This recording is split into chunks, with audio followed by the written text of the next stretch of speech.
In this short video, we are going to discuss the definition of ellipse. So the definition of ellipse is this here. An ellipse is the collection of all points in a plane, the sum of whose distances from two fixed points called foci is constant. This is the definition of ellipse. Let me explain this a little bit more. So it means that, well, you know that ellipse is a conic, and as it is a conic, it can be defined by cutting a cone in a space with a plane. When you take a certain kind of plane here, forming a certain angle with the axis of the cone, this is going the curve at the intersection of the cone with the plane is going to be an ellipse. It's going to be an ellipse.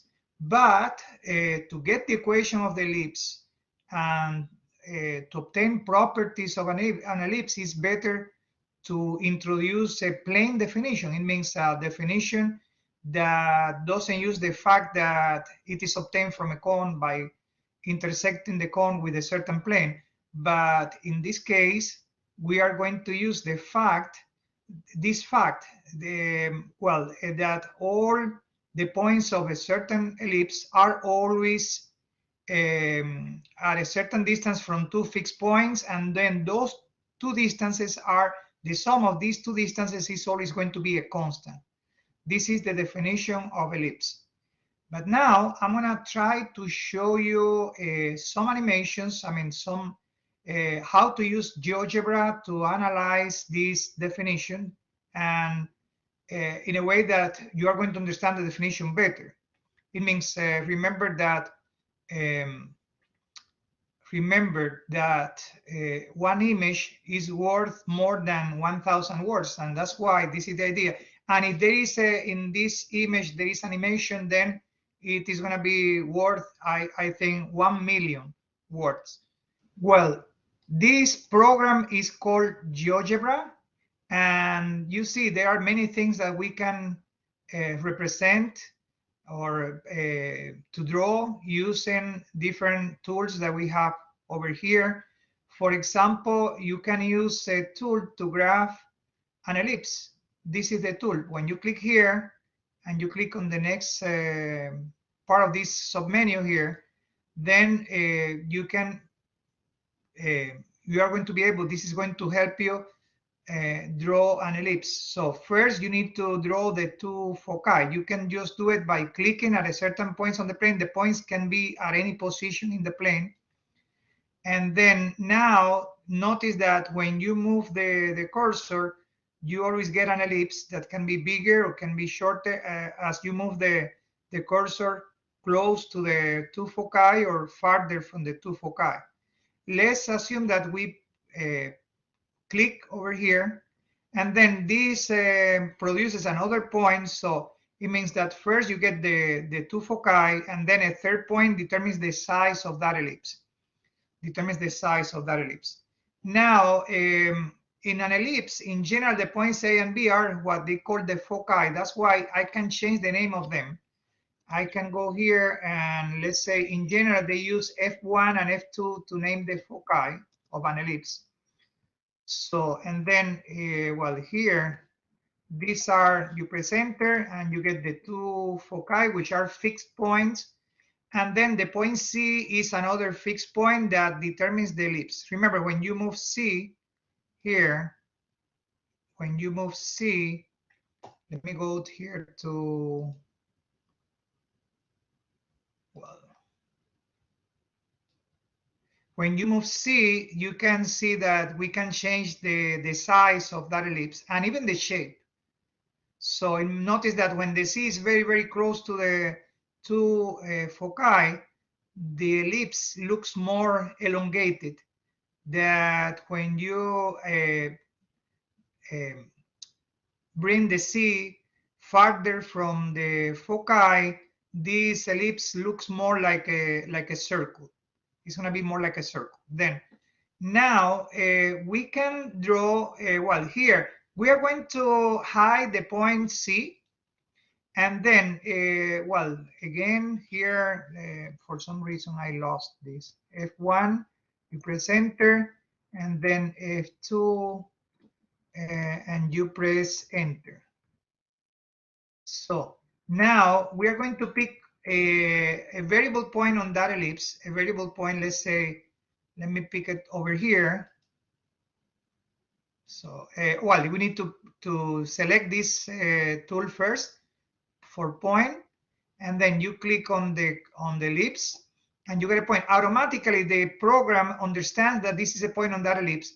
So now, if you click on that point and you hold it and you drag the point, you can drag the point along the ellipse, and then you see that it always moves along the ellipse, and then you see here the coordinates of the point when you move it. In general, when we pick a variable point, in general, we use the letter P for that point, for a variable point. So let me use the letter P, and then notice that when you move this point along the ellipse, here you have the two coordinates, and then you can see how the coordinates change. But now I'm going to draw the segment from P to F1 and the segment from P to F2. How can we do that? We click on this group of tools here, and we go to the second option for drawing a segment, and then you click on the point P and then on the point F1. Then you click again on the point P and then on the point F2. And now notice that here we have that the program represents the first segment from P to F1 by the letter, using the letter lowercase letter f, and the other segment using the lowercase letter g. And notice that f represents this, f and g represent the segment respectively, and they also represent the length of each one of these segments respectively. It means that f is, in this case, it has a length which is 4.06, and the g has a length which is 5.95. This is useful because now you want to obtain the sum of these two distances. You can do it over here. So you put f plus g, and then you press enter. The program represents this by the letter A. Now we are going to move this the element f and the value of f here to the graph. So 1 second.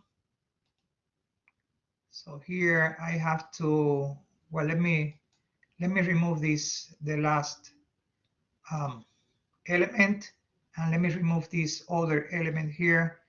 And then now we are going to, oh, sorry. So this is because I have to, let me remove this, and then I have to go here. Let me delete this part, and let me delete A again.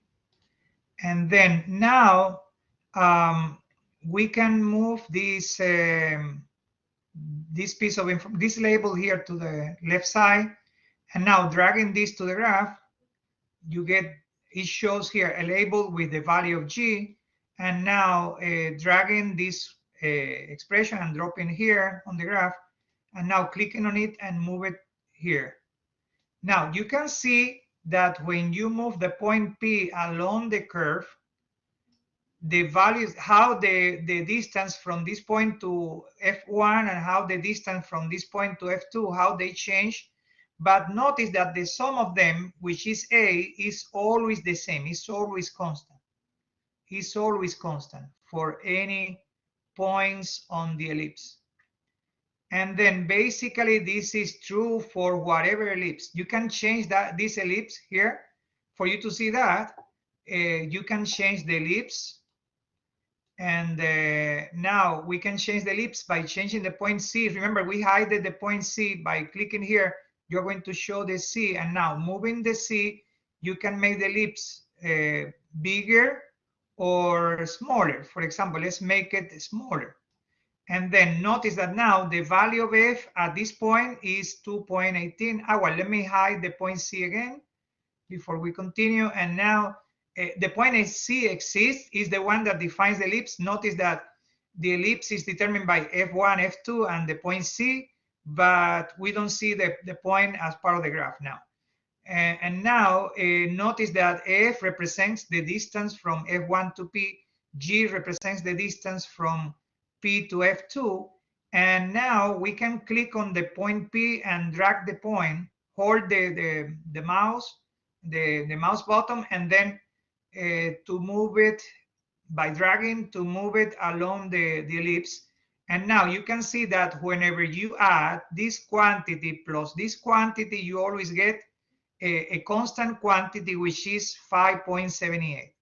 And this is the meaning of the definition of ellipse. Now, I hope that now you can understand the definition better. So, notice that the definition says, an ellipse is the collection of all points in a plane, the sum of whose distances from two fixed points, called foci, is constant. And this is it for today. I hope that this is, this video helped many of you understand the definition of ellipse better, which is something very important, because using the definition you can obtain equations of the ellipse, the different equations of ellipses, or we can determine, we can obtain properties of ellipses and many other things. Thank you, and see you in my next video.